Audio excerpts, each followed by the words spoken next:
El único que no tiene facciones definidas es Judas Iscariote, el traidor. Pero ese mismo traidor no es el agresivo en la pintura. El agresivo, el que porta un cuchillo y parece que va a cortar un cuello detrás de María Magdalena, es Pedro. Como si Da Vinci hubiese ocultado esa mano negra que intenta borrar la historia real de María Magdalena. ¿Por qué mencioné que Judas Iscariote no tiene facciones humanas? Porque es en Judas quien también viste de azul, donde podemos encontrar al bebé, que encaja perfectamente en los brazos de Jesús y María Magdalena. Y no solo eso, sino que al ponerlo en su lugar correcto, las miradas de Jesús y María Magdalena miran a ese bebé en sus brazos. Porque esa cara nos mostraba facciones humanas, salvo por un ojo negro que envolvía el símbolo nuclear. Lo que poco se comentó es que este año 2025 fue el año que Klaus Schwab, presidente del Foro Económico Mundial, dimitió a su cargo después de 50 años en el poder. Y la persona que ocupó su lugar fue Peter Brabeck. ¿Y por qué voy a todo esto? Porque es muy curioso que la vez que se presenta como presidente del Foro Económico Mundial tenía un ojo negro, un ojo lastimado, un ojo en un patrón que lo hemos visto en varios líderes políticos mundiales, como si existiera una especie de ritual en la élite al momento de llegar a cierto estrato de poder, en donde todos mágicamente aparecen con un ojo dañado. De hecho, no son pocos los que aparecen así. Estamos hablando de figuras como el Papa Francisco, como la reina Isabel de Inglaterra y ahora Elon Musk. Y es muy curioso, ¿no? Incluso, como dijimos, el presidente del Foro Económico Mundial. ¿Cómo es posible que las personas llegan a un rango de poder y se lastiman el ojo? Hola a todos y bienvenidos a Gran Misterio Podcast. Hoy traemos nuevamente a un amigo nuestro del canal que nos dejó muy sorprendidos a todos, ya que tiene un amplio conocimiento de diferentes temáticas, sobre todo textos antiguos, mundo de la conspiración, pero que por el algoritmo y lo que sea, pues muchas veces es más difícil de encontrar. Así que todo nuestro apoyo a nuestro gran amigo Sebastián, que lo tenemos al otro lado de la pantalla. ¿Qué tal estás, amigo? Hola Iván, ¿cómo están todos? Un saludo a los espectadores y bueno, ya sabes que es un honor para mí estar acá contigo.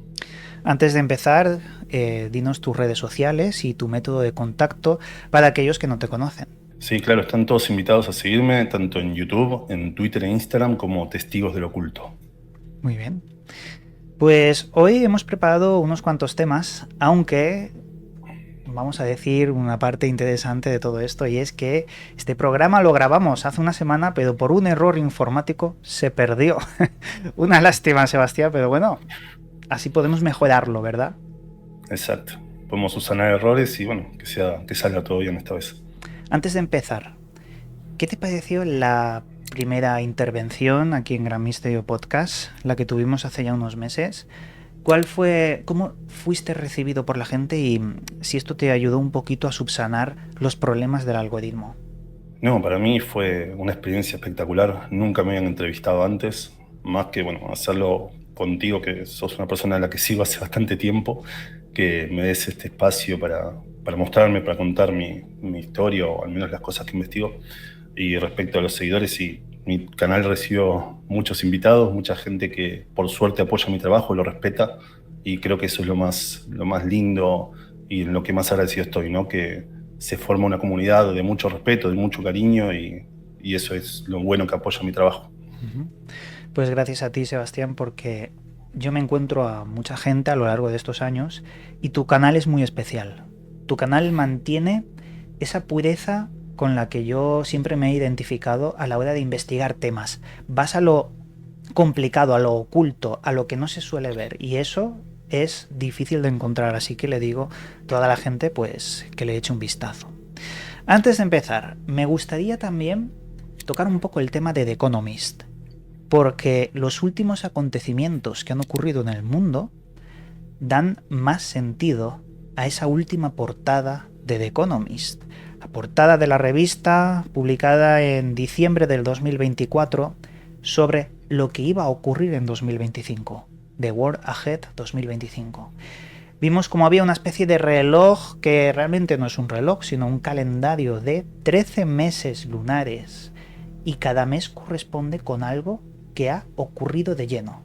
Estamos en junio y tenemos en ese reloj un enorme misil. ¿Qué has podido averiguar al respecto, Sebastián, sobre todo esto nuevo de The Economist? Sí, bueno, sobre el tema del calendario fue un gran hallazgo que hiciste. En mi video de análisis no lo vi eso. Y parece que todo se va ordenando respecto a ese calendario, a ese reloj. Hablo un poco de oído, recuerdo la portada, era un mundo, o al menos un círculo que simula un mundo en el cual se van figurando todos los acontecimientos que van ocurriendo a lo largo de lo que va siendo el año. Y es impresionante ver cómo cada acontecimiento corresponde a un mes y cómo se va cumpliendo todo. Respecto al conflicto que estamos atravesando, esto ya surgió hace un par de meses y sí, el misil cubría una gran parte de ese segundo cuarto del círculo y nos mostraba a su costado todo el panorama del continente asiático, todos los principales conflictos que estamos viviendo, desde Ucrania y Rusia, desde todo lo que pasa en Oriente Medio, incluso India y Pakistán, de la que poco se habla, y hasta la zona de China con todo el tema de Corea del Norte, Taiwán y todo ese tema. Pero además, y es lo que hablamos en el podcast que se borró, la portada nos mostraba algo muy interesante y que al menos yo fui descubriendo a medida que fue pasando el tiempo. Ese rostro humano que estaba escondido atrás del mundo. Un rostro que incluso parecía acercar a Donald Trump, que estaba en el centro, ¿te acordás? Sí. Y yo me acuerdo el año pasado, cuando hicimos los análisis, cada uno de nosotros, sobre estas portadas, acuerdo de haber dicho que esperemos que Trump, dentro siempre de comillas, siga siendo Trump. ¿A qué me refiero con esto? Al menos en la anterior presidencia, más allá de las dudas que todos podemos tener, lógicas, parecía ser bastante conciliador. No sé si te acordás con todo eso, ese temor que se tenía respecto a una posible conflicto nuclear con Corea del Norte. Y al fin de cuentas fue el primer presidente que dentro de todo, y no quiero exagerar, no inició una guerra. Y de hecho viajó a Corea del Norte y se reunió con creo que es, el presidente de Corea del Norte, que se me fue el nombre. Sí, Kim Jong-un. Y siempre Exacto. se ha vendido un poco los últimos tiempos de Donald Trump como la figura de paz, la que va a terminar con todas las guerras. Y es curioso cómo eso cambió en este segundo mandato. Y hoy sigue a línea todos los presidentes de Estados Unidos, beligerante, e incluso se acaba de meter en el conflicto que estamos viviendo. ¿Por qué digo que eso es importante respecto a esa cara que se oculta detrás de la revista The Economist? Porque esa cara nos mostraba facciones humanas, salvo por un ojo. Sí. Un ojo negro que envolvía el símbolo nuclear. Ese símbolo que tanto nos aterra en estos días. Y lo que poco se comentó es que este año 2025 fue el año que Klaus Schwab, presidente del Foro Económico Mundial, dimitió su cargo después de 50 años en el poder. Para quienes no lo conozcan, el Foro Económico Mundial es, digamos, la organización que engloba, como el nombre lo dice, a las principales inversoras, banqueros, financistas y gobiernos, y marca la agenda que se sigue en cuanto a la economía del mundo y los horizontes que se plantean a futuro. Y así como, hemos hablado tantas veces de esa Agenda 2030, que ahora parece haberse apartado un poco o calmado, el Foro Económico Mundial era la pata económica de esa agenda. Muchos recordarán lo que era el Gran Reset. Y al respecto, hay un libro que escribió Klaus Schwab que se llama CO-19, el Gran Reset. Eso más o menos nos figura el panorama en el que estamos viviendo. Pero este año, ese líder, ese presidente del Foro Económico Mundial, dimitió supuestamente por investigaciones de favores o venta de información privilegiada. Hay varios casos abiertos al respecto. Y la persona que ocupó su lugar fue Peter Brabeck, quien fuera CEO toda la vida de Nestlé. ¿Y por qué voy a todo esto? Porque es muy curioso que la vez que se presenta como presidente del Foro Económico Mundial, tenía un ojo negro, un ojo lastimado, un ojo en un patrón que lo hemos visto en varios líderes políticos mundiales. Y en estos días, previo a todo el conflicto que estamos viviendo en Oriente Medio, el que apareció así al lado de Donald Trump fue Elon Musk, al momento de recibir la llave dorada de la Casa Blanca. Y ahí vemos como este círculo que estoy describiendo se cierra. Como si existiera una especie de ritual en la élite al momento de llegar a cierto estrato de poder, en donde todos mágicamente aparecen con un ojo dañado.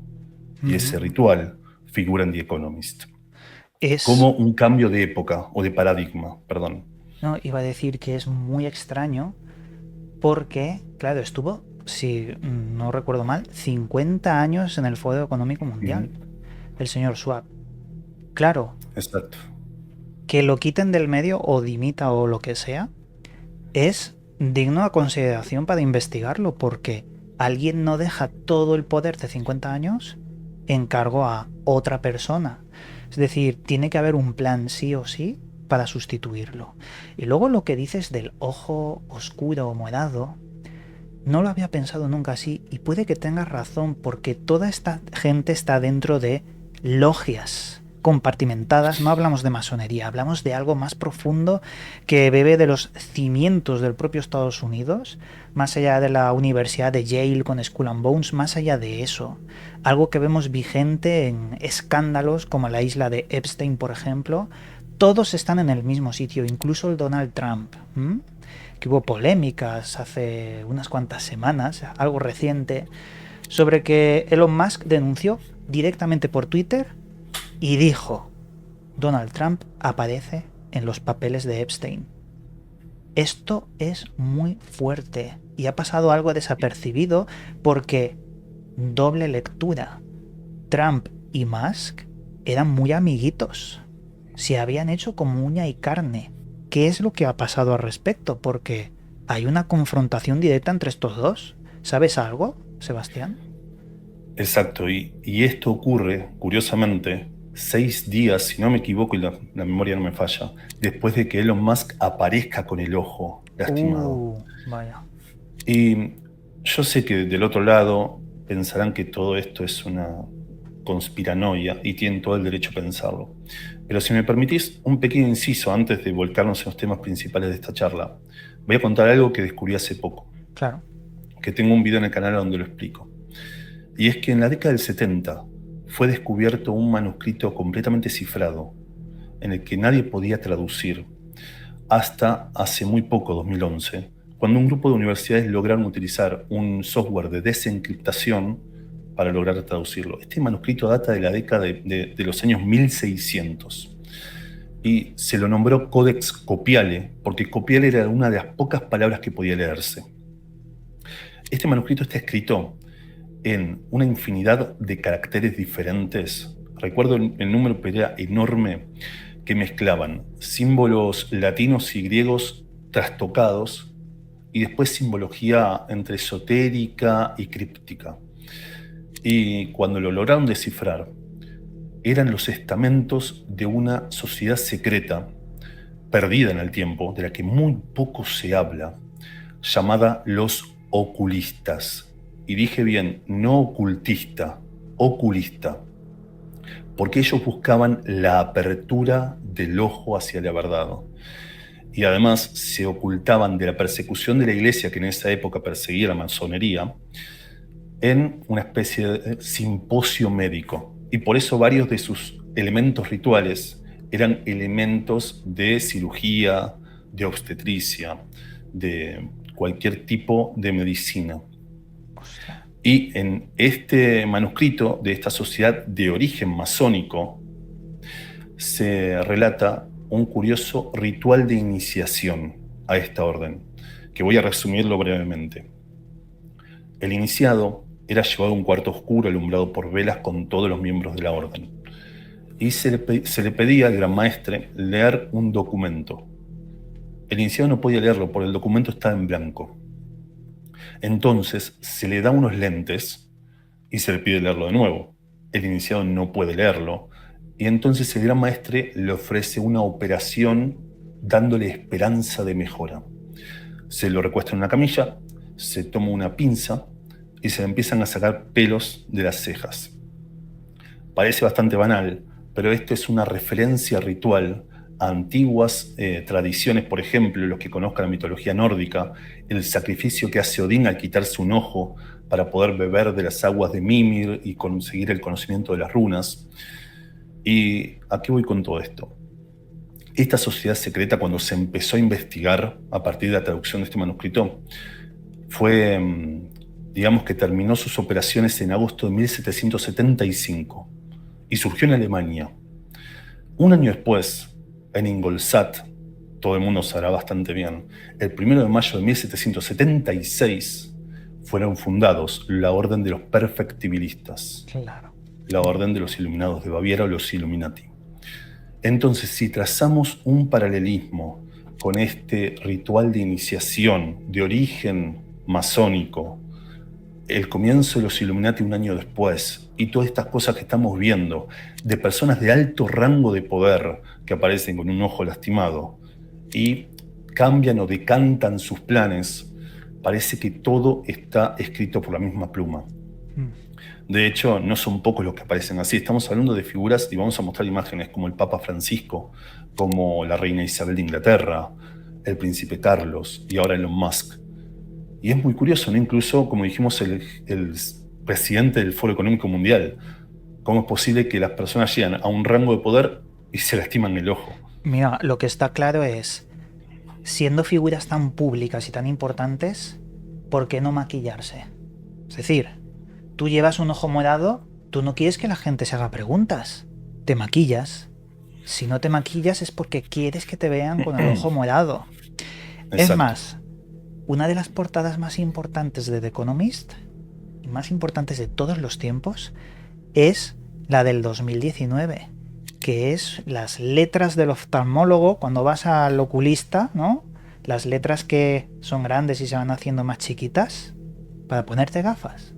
Es la portada más importante porque en esta portada se hablaba de que estaba la frase Nightingale, patrona de la enfermería.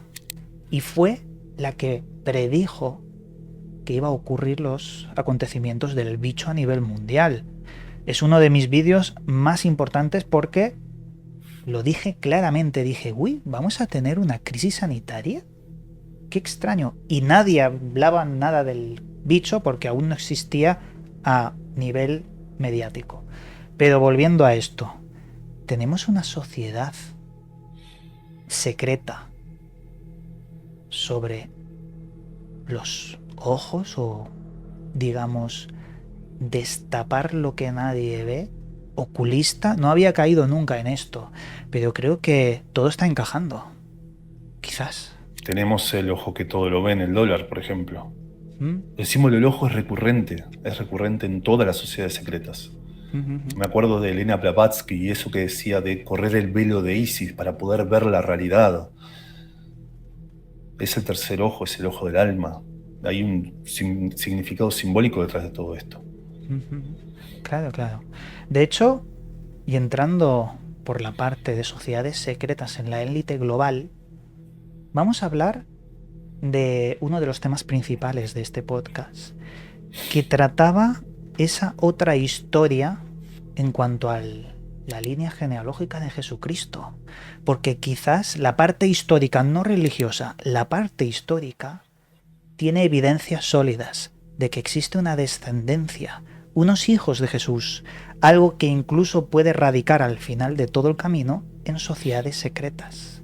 Cuéntanos un poco, ¿de dónde surge la historia de que María Magdalena tuvo descendencia con Jesucristo? Sí, es buena la aclaración que hiciste, porque no vamos a poner en riesgo la fe de nadie, simplemente vamos a contar una historia paralela, pero documentada. Y como hicimos en el podcast borrado, vamos a comenzar por el contexto, si te parece bien. Claro que sí. Y bueno, vuelvo a pedir públicamente el permiso, tengo un machete armado para poder ofrecerles las citas concretas y fechas de todo lo que vamos a dar. Así que con tu permiso, abro mi Adelante. chuleta. Eso me gusta mucho de ti, que lo tienes todo esquematizado y las pruebas están aquí, todo el mundo puede ir a verlo y eso es muy importante. Muchas gracias, pero creo que es lo fundamental, ¿no? Para poder sacar de ese halo de fantasía el misterio y poder mostrar que realmente hay misterios reales que se suelen ignorar. Y bueno, comencemos hablando, como dijimos la vez pasada, del Papa León, porque cuando nosotros nos pusimos a investigar el trasfondo tanto de Prevost como del propio nombre León, descubrimos algo interesante. El primer Papa León, llamado León el Grande, que gobernó por el 440, llevó adelante el concilio de Calcedonia en el 451, donde logró conciliar, valga la redundancia, ante todas las fuentes cristianas, un carácter muy especial de Jesús. Su figura dual, divina y humana, como hijo encarnado de Dios. ¿Qué explicamos con todo esto? Algo muy simple. Pasaron 400 años de discusiones hasta poder establecer un solo aspecto de la vida de Jesús. Entendamos entonces todos los aspectos que estuvieron en duda durante ese tiempo.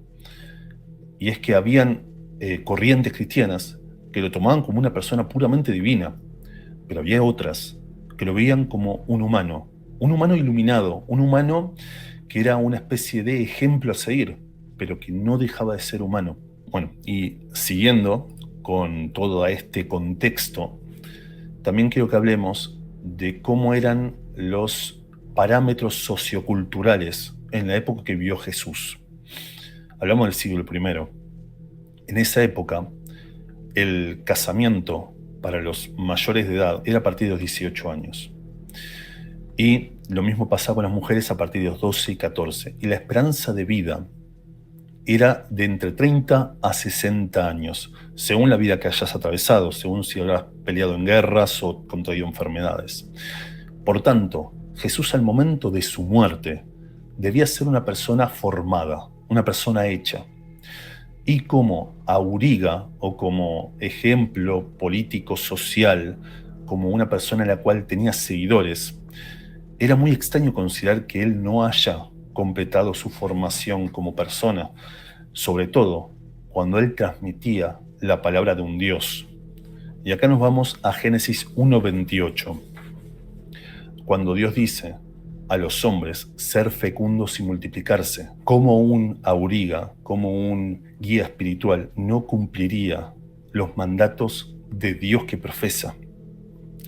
Y cómo no cumpliría los estratos sociales en los que fue educado. Por eso existe, al menos en este contexto, la posibilidad, y solo es una posibilidad, de que él haya tenido esposa como cualquier persona en esa época. Claro, sería lo lógico, ¿no? Cumpliría con lo que todo el mundo hacía en esa época. Sería extraño a alguien que es considerado un maestro que no siguiera las enseñanzas del propio Dios. Exacto. Y ahora pasamos a la otra mitad de esta moneda. Ahora pasamos a hablar de María Magdalena, que fue una mujer que fue difamada por la iglesia. Y esto no es una teoría conspirativa, esto está estudiado teológicamente, porque fue el Papa Gregorio I, el Magno, en el año 591 cuando profesa la Homilia 33, y es un número muy interesante, donde intencionalmente y sin ningún fundamento mezcla tres figuras de la Biblia. Lucas 8:2 nos cuenta la historia de María Magdalena y cómo ella fue exorcizada de 7 demonios llamado Legión por Jesús. Ese es uno de los pocos momentos en la introducción de María Magdalena en la que ella es citada. Después sí forma parte de los apóstoles. Pero después se mezcla con dos mujeres. La mujer que en Lucas 7:36 unge los pies de Jesús y se los lava con su cabello, y la adúltera de Juan 8:1-11, aquella mujer que sería apedreada y Jesús el que se interpone y dice lo de él, que esté libre de pecado, que tire la primera piedra. Esto fue una difamación intencional y en esta charla entenderemos el porqué. Lo único que se sabe a ciencia cierta de María Magdalena es que ella era una mujer instruida. Ella era una mujer que tenía una formación cultural. ¿Y por qué digo esto? Porque, por ejemplo, en la región de Francia, en la región de Occitania, se la considera como la evangelizadora en ese sitio, así como un montón de apóstoles recorrieron toda Europa y Asia evangelizando diferentes tierras. Una mujer que en esa época, la mujer era, digamos, un factor secundario de la sociedad. Muchas de ellas no eran instruidas, no sabían leer, no sabían lo básico para desempeñarse. Pero María Magdalena no. María Magdalena estaba instruida y lograba convencer y profesar la palabra ante la gente. Y esto, según académicos, es porque María Magdalena descendía de la tribu de Benjamín, una de las más importantes dentro del marco judío. Y esto también es importante en el factor de Jesús. Sabemos que Jesús, o al menos se teoriza, era descendiente del rey David y el último bastión de la tribu de Judá. Pero él no dejaba de ser el hijo de un carpintero, que en términos legales y sociales era de la baja sociedad. Entonces, incluso por un tema legal y político, era necesario su casamiento con María Magdalena, porque ella le daría el rango de rey de los judíos. Más allá de lo divino, eso no está en discusión. Pero el rango social de un casamiento, como se hace en toda la historia, para unir tribus y para el fin de cuentas, unir a todas las tribus de Judea. Claro, digamos que hasta a nivel social era algo obligatorio, mucho más que con el tiempo en otras regiones. Era obligatorio, se veía raro no hacerlo. Exacto. Pero, claro, luego hay otras cosas raras, como por ejemplo, si existe un último secreto de una descendencia oculta de Jesús, el señor Da Vinci sabía algo. Sabía algo porque al hacer su pintura de la Última Cena, si tú extraes la figura de María y la colocas al lado de Jesús, ves que uno apoya el hombro encima del otro, como si existiese un código secreto. Y además también había, y esto nos lo puedes explicar, había una parte en el cuadro que si la colocabas también de una forma muy sencilla, aparecía una especie de bebé oculto. Exacto.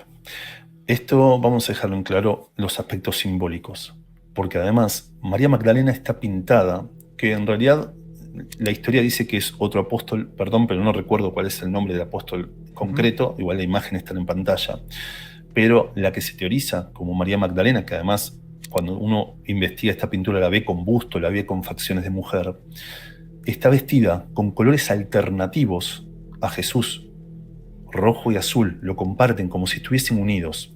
Pero además la figura nos muestra, la pintura nos muestra dos figuras muy curiosas. El único que no tiene facciones definidas es Judas Iscariote, el traidor. Pero ese mismo traidor no es el agresivo en la pintura. El agresivo, el que porta un cuchillo y parece que va a cortar un cuello detrás de María Magdalena, es Pedro. Eso nos muestra porque Pedro es aquel que funda la iglesia.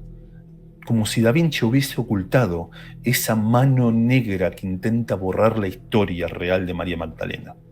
Y justamente por qué mencioné que Judas Iscariote no tiene facciones humanas, porque es en Judas quien también viste de azul, donde podemos encontrar al bebé, que encaja perfectamente en los brazos de Jesús y María Magdalena. Y no solo eso, sino que al ponerlo en su lugar correcto, las miradas de Jesús y María Magdalena miran a ese bebé en sus brazos.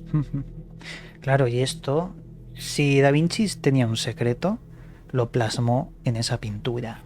Pero también hay otro factor que es la crítica social de la época. Él no podía decir abiertamente muchas cosas. Y entre muchas cosas, la crítica iba directamente hacia la iglesia. Porque realmente el cristianismo primordial era llamado los seguidores del camino. Y los cristianos, la palabra cristiano, se hacía como un insulto, los pequeños cristos, como una especie de insulto, pero la idea más fundamental era los seguidores del camino, los que seguían a Jesús, que no tiene absolutamente nada que ver con todo lo que ha montado la iglesia.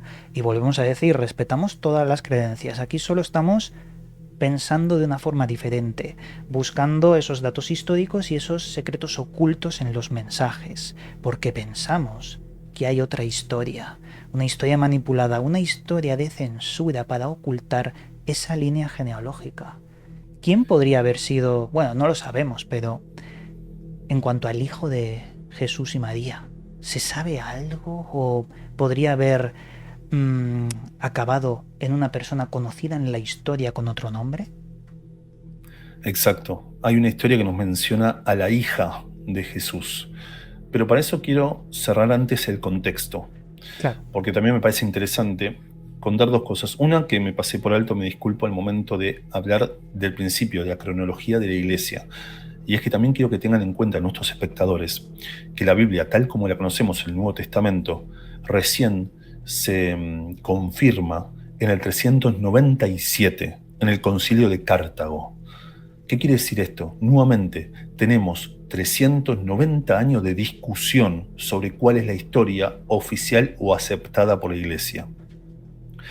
Y esto nos abre un debate moral, el debate de decir, académicamente está muy mal haber armado una historia sola en la que muchos libros son apartados. Podemos entenderlo de forma moral y espiritual. Hay que armar un mito porque se cuenta una historia que es más importante que su información, que vendría a ser la historia de la fe. Pero dentro de esos libros apartados, apócrifos, como se los menciona, no solo encontramos libros de personajes secundarios, de NPCs, encontramos libros de apóstoles, encontramos libros, por ejemplo, y ya mencionado, de Judas Iscariote, el libro de Judas donde él cuenta su versión de la traición a Jesús, donde cuenta por qué vendió al Mesías, como un pedido expreso de Jesús, como si Judas fuese su seguidor más cercano y aquel en el que confió que se cumpla la providencia, y como si Judas lo hubiese vendido, incluso manchado su historia y su nombre, para que se cumpla el milagro de la resurrección de Jesús. Uh-huh. Aparte de este libro, tenemos dos libros que vamos a luego citar, como el de Felipe, donde nos habla de la relación que tienen María Magdalena y Jesús expresa, y el de María Magdalena, un evangelio muy poco conocido, donde ella misma cuenta sus vivencias entre los apóstoles. Imagínense el peso de esta información. ¿Por qué la Iglesia decidió apartarla? ¿Por qué le incomodaba? Y acá es cuando volvemos a la figura de María Magdalena. Y es que según la Biblia, según el Nuevo Testamento, ella, más allá de haber sido difamada y a ser apartada de la historia y de los 12 apóstoles establecidos, fue, por ejemplo, la única que acompañó a Jesús en la cruz junto a su madre, y a dos figuras más, una de ellas hablaremos, José de Arimatea. Mientras todos los apóstoles se escondían de la persecución romana, ella estaba a los pies de Jesús al momento de su muerte, consolando a su madre. Fue María Magdalena la única o una de las pocas que conoció el sepulcro de Jesús, y la única a la que el Mesías se le apareció al resucitar.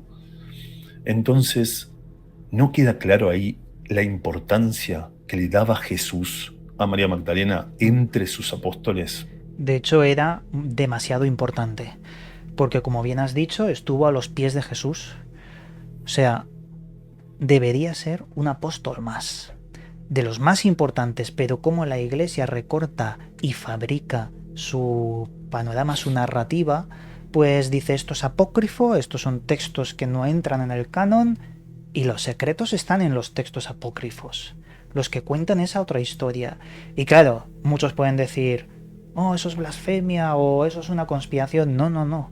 Ponte a leer y descubrirás que hay un recorte tan grande que no podemos tener el contexto completo, y eso es una lástima. Y ahora sí, con esto me quedo tranquilo, ya cerramos toda la parte oficial, pero no por eso lo que vamos a decir a partir de este momento deja de ser importante y documentado. Uh-huh. Y es que en el sur de Francia hay un pequeño lugar que se llama, de nuevo mi francés malísimo, Sainte-Marie-de-la-Mer, las Marías Llegadas del Mar, donde se cuenta la tradición de que María Magdalena llegó en un barco después de haber terminado la etapa de la crucifixión y debido exiliarse desde Turquía hacia Francia. Cuando María llega a ese lugar, María Magdalena, comienza la evangelización de Francia y se sabe que se retira a una cueva, que creo que es la Saint-Baume, donde hoy funciona una iglesia dedicada a María Magdalena. Y de hecho, tenemos la historia de que el propio Lázaro fue el primer obispo de Marsella, que habría llegado con ella en el barco. Y tenemos en París una iglesia muy curiosa dedicada a María Magdalena, una iglesia que simula un templo griego. Por tanto, encontramos en Francia la base fundamental al culto secreto a María Magdalena. Y digo secreto no porque no sea público, sino porque la Iglesia misma lo destierra en cierta medida. Pero hay un dato ahí extraño. ¿Por qué desterrar este culto secreto y tener una iglesia a María Magdalena? ¿Por qué no destruir esa iglesia o por qué no taparlo todo? Exacto, pero simplemente a María Magdalena se la deja apartada de la historia principal de la Iglesia.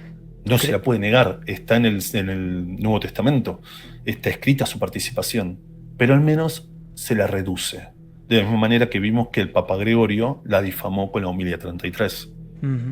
Hay una mezcla también entre culturas.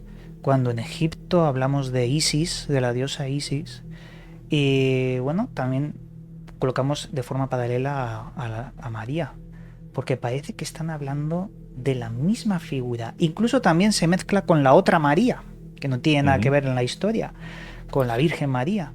Pero es como que hay una especie de mezcla a lo largo de la historia de culturas y que también por ahí podemos encontrar ciertos patrones o secretos. Pero síguenos contando, porque el viaje de María por el mar llegó a un sitio donde quizás tenemos pistas de la hija de Jesús. Sí, pero esto es muy interesante lo que contaste, y antes de meternos en lo que tenemos que contar ahora sobre la hija de Jesús, y es que, ¿conocés por qué París se llama París?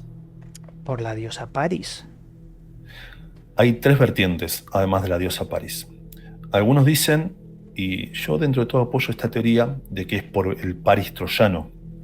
De hecho, el escudo de la ciudad de París muestra un barco griego. Es muy extraño porque París es mediterránea, ¿por qué un barco? Pero cuando vemos el escudo de París en la época napoleónica, todo toma un curioso sentido, porque se muestra en la proa del barco una estatua de Isis. Claro, De claro. Isis sentada. Y ahí llegamos a un antiguo culto que se profesaba en París de la diosa Par Isis. De hecho, Claro. se encontraron estatuas de Isis en las catacumbas de París. Y acá entramos en ese culto sincrético que se esconde en la historia. Claro, es que Pero sí, la diosa Paris viene de la diosa Isis, correctamente, es así. pero bueno, sí, sin irnos más lejos, porque esto daría para otro video, sería muy interesante. Vamos a hablar de la hija de Jesús. Acá nos centramos en los cultos gitanos, que llegaron desde la India hasta Europa. Y en estos cultos, en la región de Occitania, el sur de Francia, se habla de una curiosa persona, Sara Kali, a la que hoy en día en esa región es el único lugar donde se le rinde culto, llevando a esta figura de la diosa al mar, que vendría a ser una de las tantas vírgenes negras que hay en Europa. Esta Sara Kali, según la historia gitana, vendría a ser, tiene tres orígenes la historia. El primero y el menos aceptado es que era una sacerdotisa gitana que tuvo la visión de la llegada de personas sagradas desde el mar, que vendrían a ser justamente María Magdalena y los que la acompañaban en el barco. Y las ayudó a llegar a la orilla y las acogió en su pueblo para que puedan instalarse en Francia y así, bueno, María Magdalena poder evangelizar la zona. Pero luego tenemos dos historias muy interesantes. La primera nos habla de que el barco de María Magdalena que salió de Turquía, junto a María Cleofas, a María Salomé, las tres Marías, Lázaro y José de Arimatea, habrían pasado por Egipto, a donde habrían comprado una bebé que les serviría de sirviente al momento de llegar a Francia. Y esta bebé habría crecido en Occitania, se habría formado en la religión, en las tradiciones gitanas, y luego se habría casado con una persona muy importante a la que luego llegaremos. Pero el verdadero trasfondo de esta historia, la tercera pata y más importante, es que en realidad esta niña sería Sara, la hija de María Magdalena, que habrían hecho pasar por sirviente para evitar que sea perseguida por la persecución romana que intentaba cazar a todos los apóstoles. Claro, de ser así, tendríamos el secreto más grande de toda la historia. Pero a mí no me encaja una cosa, ¿por qué solo mantenerlo en ese culto que tú habías mencionado, solo en esa región de los gitanos, como habías dicho, ¿por qué mantenerlo ahí? ¿Por qué no existir en otros lugares la adoración o impulso a esa historia? Y aquí entraría la temática templaria, como bien aparecía en los libros de Dan Brown, ¿no? Del Código Da Vinci. Proteger la línea de sangre tenía que ver con los templarios. Quizás estaban protegiendo el secreto de Sarah Kali. Es muy posible, y es que, sin también entrar en discusiones, los dos sabemos el orden patriarcal que tiene la Iglesia. Y acá yo quiero citar el Evangelio de María Magdalena, porque nos cuenta una interesante historia en el momento posterior de la resurrección de Cristo, cuando María Magdalena se reúne con los apóstoles y les cuenta la noticia de que Jesús había revivido. Y si me das el permiso voy a leerlo, es corto, pero tiene mucho peso en esta historia. Esto corresponde al folio 17 del Evangelio de María Magdalena, que dejaremos en la descripción para que todos puedan consultarlo. Vale. María Magdalena se presenta ante los apóstoles y les cuenta la novedad. Y entonces Pedro, aquel que debía fundar la iglesia, la increpa y le dice: ¿ha hablado el maestro con una mujer sin que lo sepamos y no manifiestamente de cosas que ignoramos? De modo que todos debemos voltear y escuchar a esta mujer. ¿Acaso él la ha preferido por sobre nosotros? Entonces Levi la detiene y le dice: Pedro, siempre fuiste impulsivo. Ahora te veo arremetiendo contra una mujer, como lo hacen nuestros adversarios. Sin embargo, si el Salvador la hizo digna, ¿quién eres tú para rechazarla? Bien cierto es que el Salvador la conoce perfectamente. Por eso la amó más que a nosotros. Entonces, cabe que te haga la pregunta. En este orden patriarcal, y que no solo bebe de la fe, sino, como sabemos, de muchos entramados políticos a lo largo de la historia. ¿Qué pasaría con la Iglesia y con el papado si de pronto no solo aparece la esposa elegida por Jesús, sino una hija? Pues habría que quitar la figura del Papa, no tendría sentido. Y tendría que romperse ese orden patriarcal de la institución, porque nuevamente no tendría sentido, no es la verdad, no es la enseñanza primordial. Y cambiaría otra vez todo. Todos los cimientos de la iglesia se derrumbarían. Y acá es donde avanzamos a quién fue Sara o qué importancia tuvo en la historia. Y es que, al menos según la tradición gitana, se cuenta que Sara se habría casado con una persona importante de la época que permanece anónima, pero de su descendencia habrían nacido los reyes merovingios, la monarquía más importante de la historia de Europa, y que unió Francia y decantó en todos los reinados de Europa, y que curiosamente mantiene como su símbolo principal la flor de lis, la flor entre las flores, que simbólicamente representa la unión de la espada y el cáliz, la unión de lo sagrado y lo terrenal, la sangre real, el santo grial. Claro, mira, y de hecho, como habías mencionado al principio del programa, a León, el escudo de armas del Papa León, o sea, de Prevost, tiene la flor de lis, a su vez de un cáliz, a su vez de un libro. O sea, todo tiene sentido, todos los símbolos están ocultos ahí. Pero es más, los cátaros entran de lleno en el juego de esta historia, porque los cátaros perseguían y protegían algo que ellos llamaban grial, aunque realmente no es ninguna copa. En occitano, grial se pronunciaba como graal, que hacía más referencia a la sangre que a una copa. Quizás los cátaros también estaban protegiendo el secreto de esa sangre, de esa línea genealógica, aunque el secreto de Graal también acabó en unas tablillas de piedra. Pero luego podemos hablar un poco de esto. Exacto.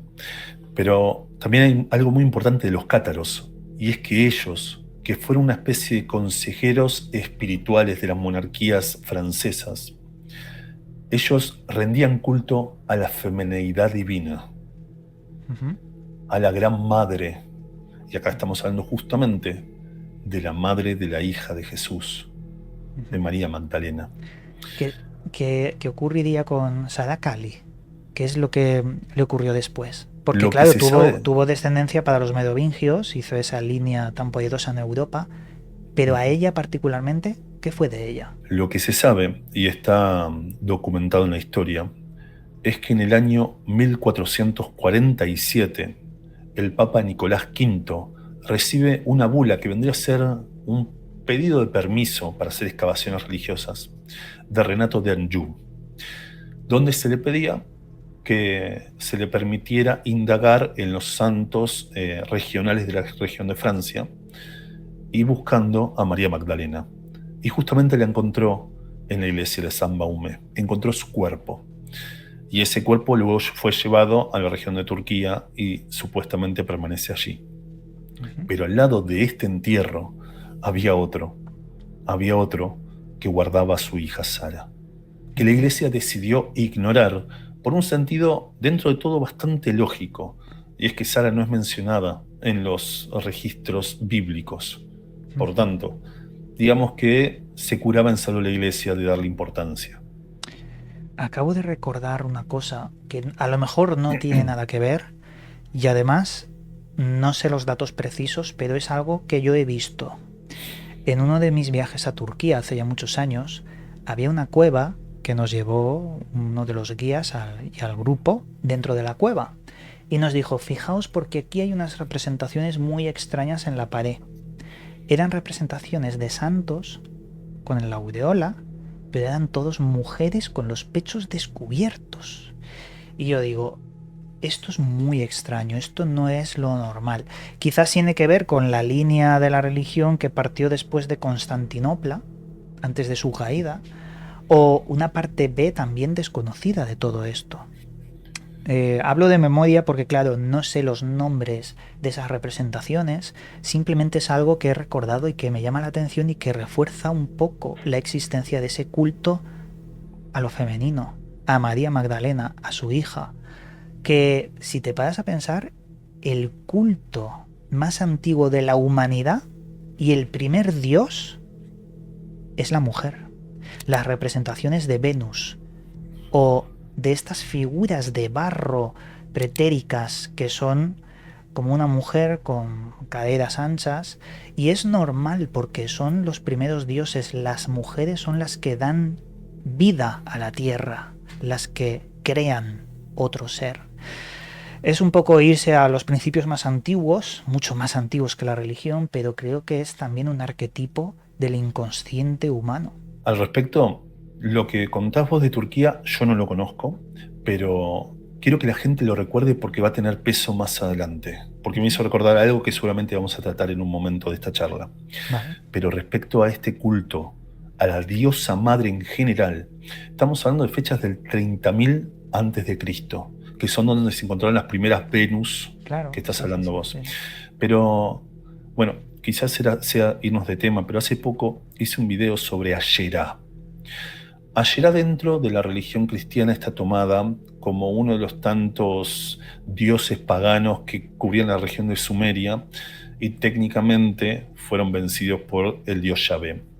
Pero es muy interesante que en los orígenes del cristianismo, y esto está muy documentado, en la región incluso de Jerusalén, se encontraban bendiciones a Jehová y su Asherah, como si fuese la esposa de Dios. Sé que esto es muy fuerte, está bien documentado, no lo tengo preparado para esta charla, pero está documentado y lo pueden buscar. Como si los orígenes del culto cristiano encuentren en Dios una contraparte femenina, que no deja de ser lo básico que se ve en todos los cultos alrededor de la historia. Interesante, estaba recordando también otras culturas antiguas donde el origen siempre es masculino y femenino. Y he recordado los principios de la cultura acadia de Mesopotamia. Tiamat como el principio femenino y el Apsu como el principio masculino. Los dos tienen sus primeros hijos, que son los dioses Anunnaki. Pero luego hay una guerra porque los hijos hacen ruido en la tierra y eso tiene su paralelismo bíblico también, cuando hablamos en el Génesis, de los Nefilim. y deciden borrar la creación. Pero esto es acadio, no es sumerio. La creación sumeria es totalmente distinta. Pero sí, he recordado que... Y sería muy fuerte demostrar que más allá de los principios cristianos y religiosos, exista una contraparte femenina, ¿no? Cambiaría también nuevamente todo lo que conocemos. Sí, de hecho recuerdo, hay pasajes de la Biblia donde, por ejemplo, Jesús ofrece una prueba de fe para enfrentar a los seguidores de Asherá y de Baal. Y cuando ocurre esta prueba de fe, después vamos a dejar al menos el pasaje en pantalla para que vean que no estamos sacando nada de contexto. Jehová decide acabar con todos los seguidores de Baal, pero no de Asherá, como si le permitiera el culto a esta diosa madre. Incluso los que se llaman postes de Asherá eran muy venerados en los antiguos religiones abrámicas y templos de Jehová. Hasta que en un momento hubo un quiebre en el que se partió hacia el monoteísmo. Y también, si me lo permitís, después van a aparecer los pasajes para que la gente los lea. Muy bien. Vamos a centrarnos también ahora en un punto previo de esta conversación porque quiero darle un poco más de contexto. Cuando hemos mencionado a los cátaros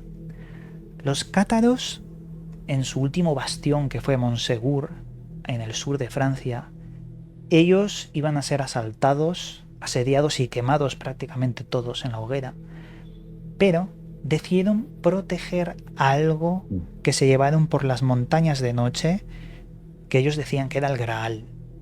El Graal, como unas tablillas de piedra cuyo significado tenía que ver con toda la conversación que estamos teniendo sobre la sangre.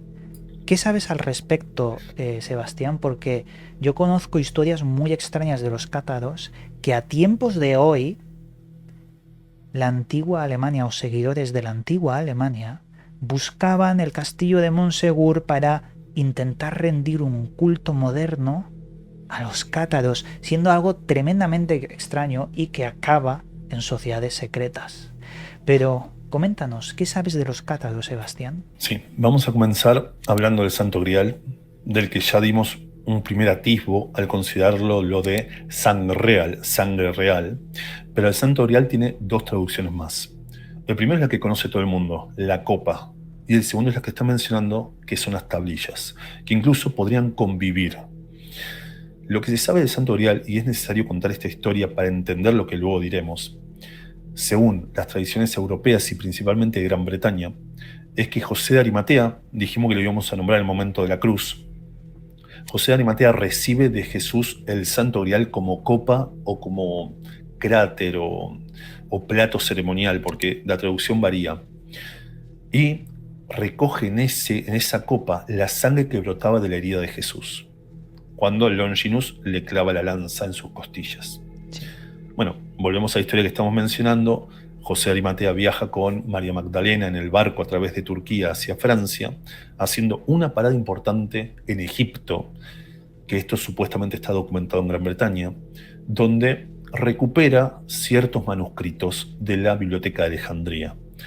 Vamos a repasar las fechas, porque la Biblioteca de Alejandría tuvo 3 destrucciones. Tuvo una primera en el 48 a.C. de Julio César, un primer incendio, una segunda en el 391 por el patriarca Teófilo, y la última, la final, en el 642 por la invasión musulmana. Por tanto, la Biblioteca de Alejandría, o al menos sus despojos, podrían existir en las épocas que estamos mencionando. Y ahí es cuando José de Arimatea deja a María Magdalena en Francia y sigue su camino hacia Gran Bretaña según tradiciones británicas.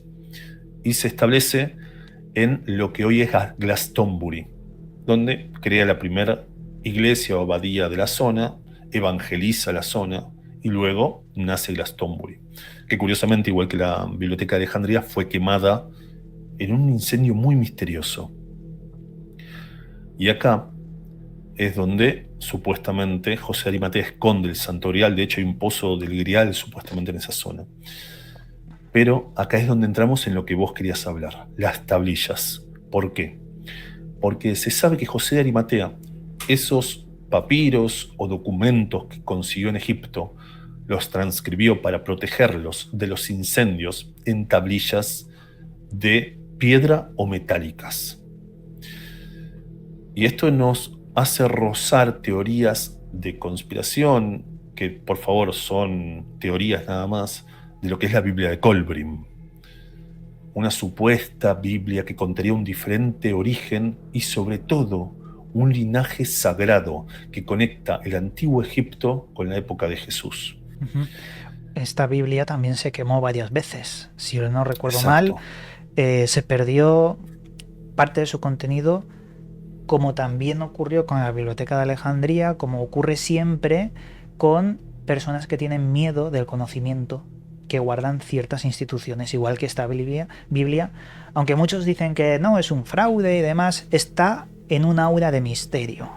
Pero por favor, continúa, porque es muy interesante. Sí, por eso queremos que lo tomen como eso, como una teoría o una posibilidad. No estamos diciendo que la Biblia de Kolbrin exista. Pero esto es muy interesante, y hablando justamente tanto de Egipto, que vos conocés bien, la historia de los Semsum Or, ¿no? Esos seguidores de Horus, que eran mitad dioses, mitad humanos.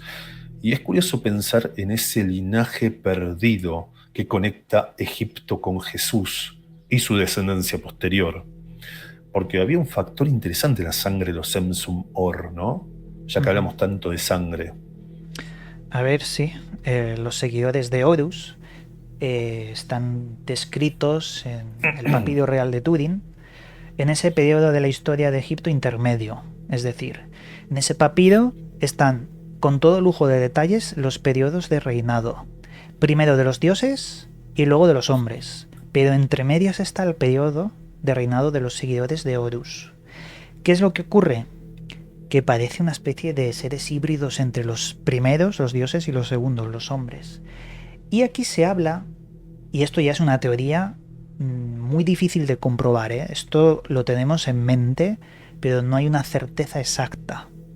Se habla de que los gobernantes de Egipto tenían algo en la sangre, el RH negativo AB, siendo el 0,3% de la población mundial los que tienen AB negativo. Los faraones lo tenían. Según, ya os digo, no está comprobado al 100%. Esto es cosas que he podido leer durante unos años, pero nosotros no tenemos la capacidad de hacerle un análisis a una momia o a todas las momias. Pero sería interesante comprobarlo.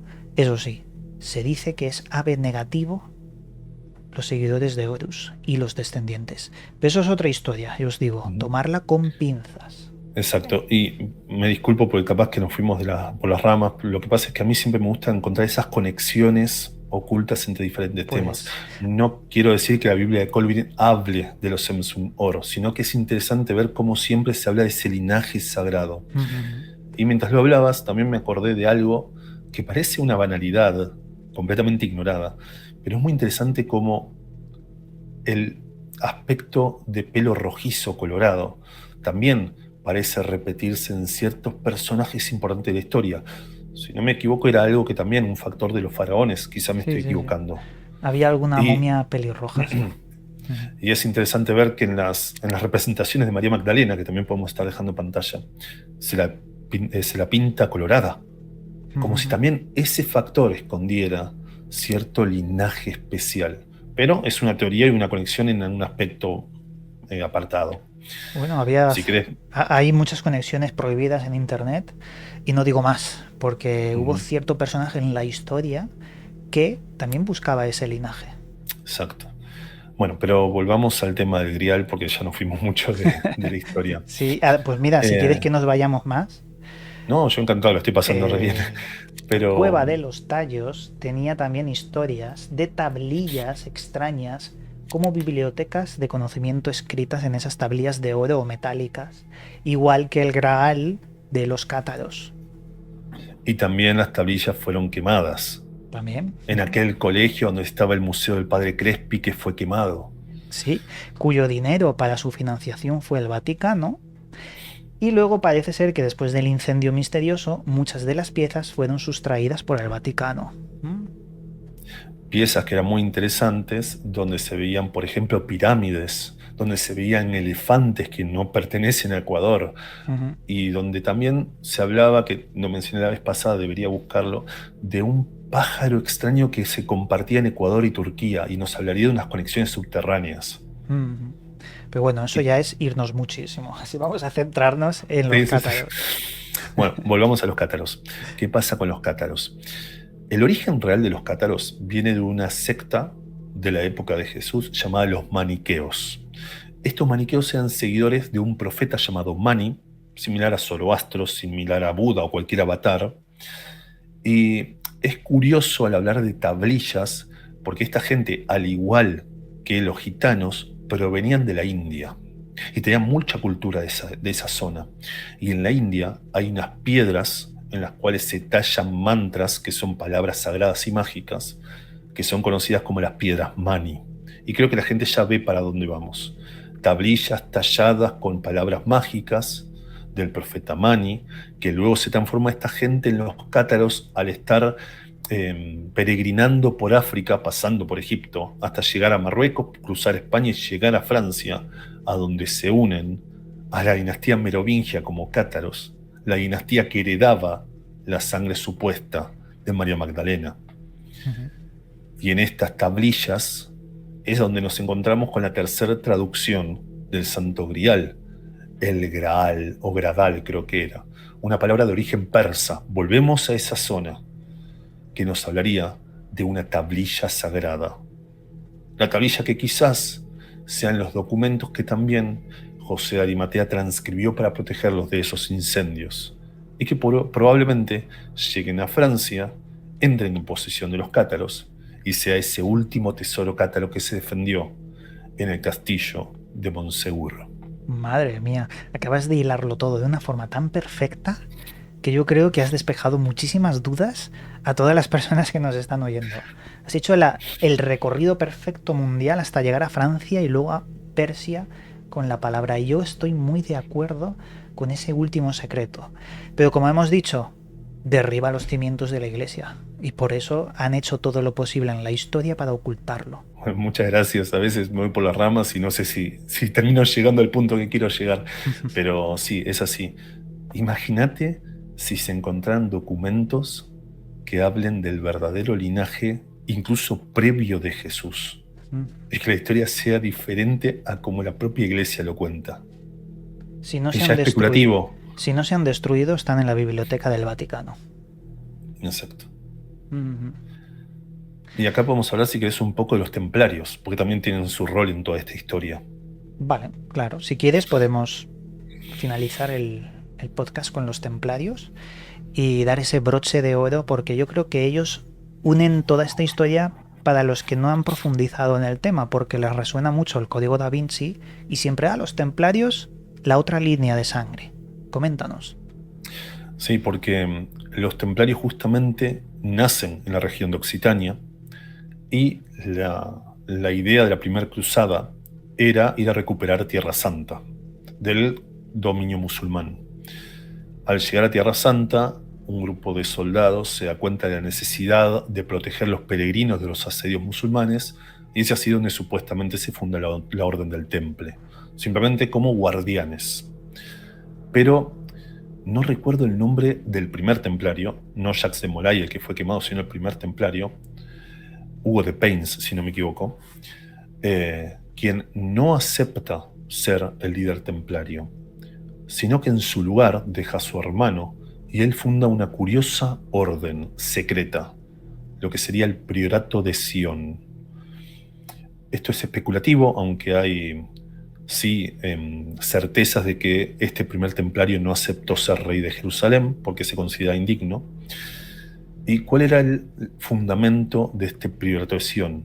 Justamente, proteger el linaje sagrado tras las sombras, ser los guardianes de los descendientes de Jesús. Y justamente su emblema era la flor de lis.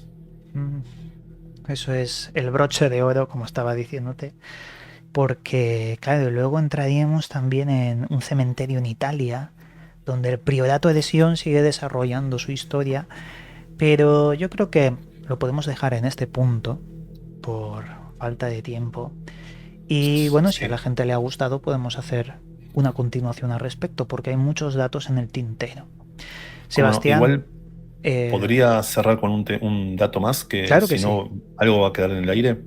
claro. Y es que los templarios, como saben, fueron quemados en la hoguera, supuestamente por herejes, por seguir a Baphomet, a un demonio, pero en realidad Baphomet era una traducción occitana de la palabra Mahoma. Y esto nos lleva nuevamente a la religión musulmana de Turquía y a esa mezcla sincrética que se generó al recuperar Tierra Santa. ¿Por qué quería mencionarlo? Y van a tenerlo en pantalla. Porque lejos del constructo que hoy tenemos de lo que es Baphomet como un demonio, el macho cabrío, los templarios veían en Baphomet otra figura, la figura de una mujer, que fue tallada en varias lápidas templarias. Una mujer que aparecía con los pechos desnudos, como mencionaste, de esos santos en las cuevas de Ah, Turquía, y por eso quería decirlo, sí, sí, sí. pero aparte, con estrellas y, si no me equivoco, una luna, como esas diosas lunares que también tienen de origen las diosas madres. Sí. Como si cerráramos en esa defensa de la feminidad sagrada y del linaje de Jesús. Mira, hice 2 vídeos sobre esto que has dicho. Uno de ellos hace 8 años, creo que lo titulé La palabra secreta de los templarios, Baphomet. Y los templarios usaban esa palabra como nombre en clave de transmitir conocimiento.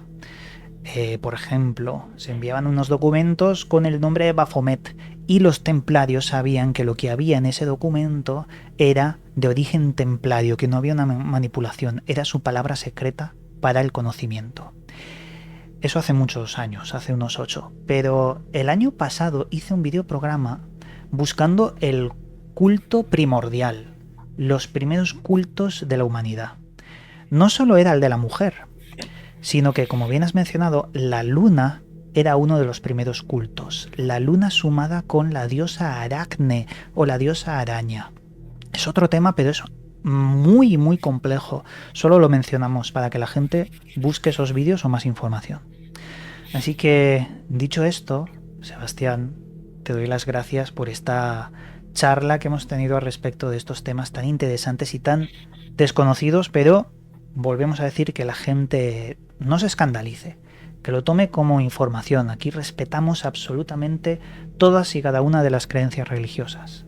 Sebastián, muchas gracias por esto. ¿Quieres comentarnos algún tipo de conclusión al respecto? No, quería agradecer por esta oportunidad. Para mí siempre es un gusto y un honor poder participar de esta charla con vos. Muchas gracias también a todos los espectadores por recibirme. No, el honor es mío porque ya te digo, hace mucho tiempo que no encuentro a gente de profundidad de conocimientos y yo creo que tú eres una persona indicada. Así que a la gente que nos está viendo, les dirijo a tu canal Testigos de lo Oculto para que le echen un vistazo. Son todos invitados y bien recibidos. Muchas gracias. Pues con esto dicho, amigos, aquí nos despedimos y como siempre, os mando un cálido abrazo y nos volveremos a ver en otro vídeo.